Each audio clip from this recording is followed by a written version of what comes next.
Bonjour à tous, en lien avec le hors-série de Ciel et Espace sur l'astrophotographie, en kiosque le 14 avril 2022, je continue cette série de tutoriels pour vous parler du logiciel StarStax. StarStax, c'est un logiciel qui permet de faire ce qu'on appelle des photos de circumpolaires, c'est-à-dire des photos qui montrent le mouvement des étoiles dans le ciel. Donc le principe, en fait, ça va être de prendre des photos les unes derrière les autres, par exemple des temps de pause de 30 secondes. On peut mettre l'appareil photo en mode rafale et comme ça on enchaîne les prises de vue les unes derrière les autres, si possible sans délai entre chaque image. Et une fois qu'on a cette série de photos prises sur une demi-heure, une heure et pourquoi pas beaucoup plus, on va pouvoir les combiner entre elles pour mettre en avant, pour montrer le mouvement des étoiles. Donc le logiciel est gratuit. Pour l'utiliser, c'est très simple, il faut commencer par ouvrir les images. Donc là, c'est un exemple, je ne vais pas en ouvrir beaucoup, c'est simplement pour vous montrer comment il fonctionne. Donc là, voilà, j'ai ouvert quelques images et une fois qu'on a fait ça, le principe, ça va être assez simple.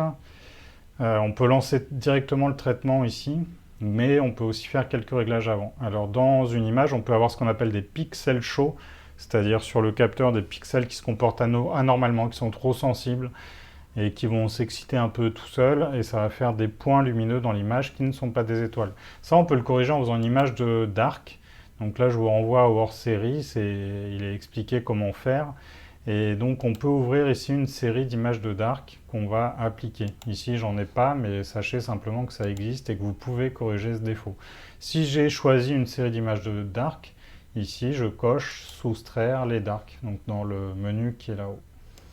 Autre chose importante, on a plusieurs modes de combinaison des étoiles entre elles possibles. Par défaut, le logiciel va se mettre sur éclaircie. On va préférer plutôt remplissage de vide. Le remplissage de vide, en fait, va essayer de compenser le petit intervalle qui est entre deux photos, qui sera peut-être d'une demi-seconde, d'une seconde, peu importe. Mais si on ne fait rien, en fait, ce défaut va se voir, ça va donner un aspect de pointillé aux étoiles qu'on ne souhaite pas. Une fois qu'on a fait ces petits réglages de rien du tout, il y a simplement à cliquer ici pour lancer le traitement. Et donc, une fois qu'il fait le traitement, on va voir le traitement progresser en temps réel. On va voir les étoiles s'allonger. Ici, elles ne vont pas s'allonger beaucoup, dans la mesure où je n'ai pas choisi un très grand nombre d'images.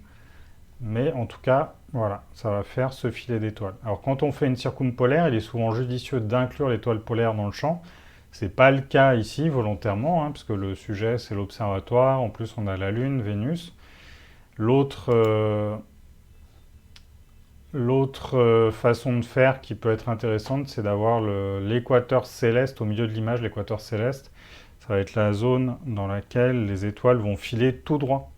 En fait, quand on a l'équateur céleste au milieu du champ, ce qui est rigolo, c'est qu'on a d'un côté une courbure dans un sens, pour les étoiles qui tournent autour du pôle nord céleste, et de l'autre côté une courbure dans l'autre sens pour les étoiles qui tournent autour du pôle sud céleste. Donc si on n'a pas l'étoile polaire dans le champ, ça peut être une alternative intéressante, et dans ce cas, on va plutôt essayer de mettre l'équateur au centre de l'image. Mais encore une fois, le sujet peut imposer de lui-même le cadrage, et dans ce cas, on fait ce qu'on peut. Alors une fois qu'on a fini notre image, là on a donc notre image de sortie qui est ici, et en fait le réglage qu'on a fait, pour combler les petits défauts entre deux images, on va pouvoir régler son intensité. Ici, on peut le mettre plus ou moins fort. Alors le problème, voilà, si je le mets fort, on voit le problème qui apparaît. Ici, mon horizon, qui est un petit peu lumineux, va devenir encore plus lumineux. Donc ça ne m'intéresse pas. Je vais mettre ici une quantité qui ne me sature pas l'horizon comme ça. Et on va aussi pouvoir choisir sur quelle zone de l'image ce traitement s'applique. Alors moi, j'aurais tendance à aimer que le logiciel me le fasse quand même sur toutes les étoiles. Donc je peux mettre un seuil bas et toutes les zones vertes, toutes les zones qui apparaissent en vert vont avoir ce traitement qui s'applique.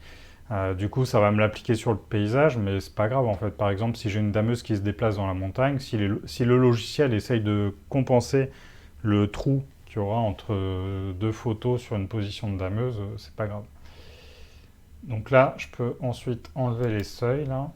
Et voilà, et mon traitement en fait il est fini. J'ai juste à enregistrer l'image ici, tout simplement. Alors, ce que je voulais vous dire par ailleurs, on peut revenir ici.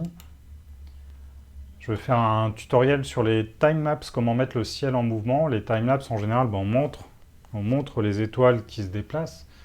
Mais on peut aussi s'amuser à montrer les étoiles en train de tracer une circumpolaire, c'est-à-dire exactement le traitement que je viens de montrer, les étapes du traitement que je viens de faire, ce qu'on vient de voir en direct à l'écran, de voir les traits des étoiles qui s'allongent, on peut le montrer dans un timelapse. C'est un effet qui est assez joli. On peut faire ça avec ce logiciel, simplement ici en cochant sauvegarder chaque étape du traitement. Donc là, on va choisir le nom de l'image, le format, à partir d'où on démarre, et puis le répertoire dans lequel on enregistre les étoiles, tout simplement. Et dernier conseil, là on peut voir que j'ai un timelapse fait à partir d'images du pic du midi, et ce timelapse volontairement a été commencé au crépuscule, et c'est pas pour rien en fait, parce que si je fais mon timelapse en pleine nuit, là, je vais prendre quelques étoiles, quelques images, pardon, c'est juste pour l'exemple. En pleine nuit, en fait, on voit que le ciel, la couleur du ciel est dominée par la pollution lumineuse. Je peux le compenser un peu en jouant sur la balance des blancs, ça, il n'y a pas de problème. Mais en tout cas, sur l'horizon, etc., là, on voit mes nuages ont quand même une teinte orange-marron, et cette teinte, elle va être compliquée à compenser, à récupérer. Et donc, en fait, on va avoir des meilleurs circumpolaires si on a un petit peu de crépuscule. Le crépuscule, avec ce mode de traitement, va apporter une teinte plutôt dans les tons bleus, a priori, si on a démarré à la bonne heure. Et cette teinte, en fait, elle va être conservée sur l'image finale, il n'y a pas de problème. Là, on voit qu'on a encore un peu de crépuscule malgré tout. Là, on a encore un tout petit peu de bleu à l'horizon. Mais voilà, le ciel globalement est orange, la couleur des nuages là est pas très heureuse. Et donc le résultat que j'avais en prenant les premières images du crépuscule était quand même plutôt meilleur. Alors après, il faut trouver un bon compromis, puisque les images du crépuscule évidemment vont éclaircir le fond de ciel. Et si on veut mettre en avant la Voie lactée par exemple, c'est pas forcément très intéressant. Donc tiens, là il s'est passé quelque chose là, visiblement le pied photo a bougé en cours de route dans mon time-lapse. L'avant-plan est flou et il y a une rupture dans les étoiles. Bon, j'ai pas pris la bonne série d'images. Mais en tout cas, vous avez compris le principe. Sur ma première série d'images, en tout cas, ça fonctionnait bien.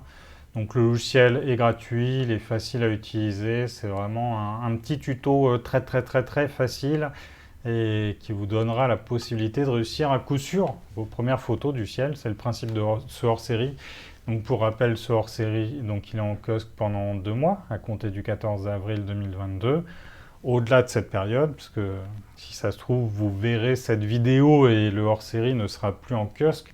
Qu'à cela ne tienne, vous pouvez aller le retrouver sur le site de Ciel et Espace. Il est disponible en version numérique. Et puis, jusqu'à épuisement des stocks, vous pourrez aussi le commander en version papier.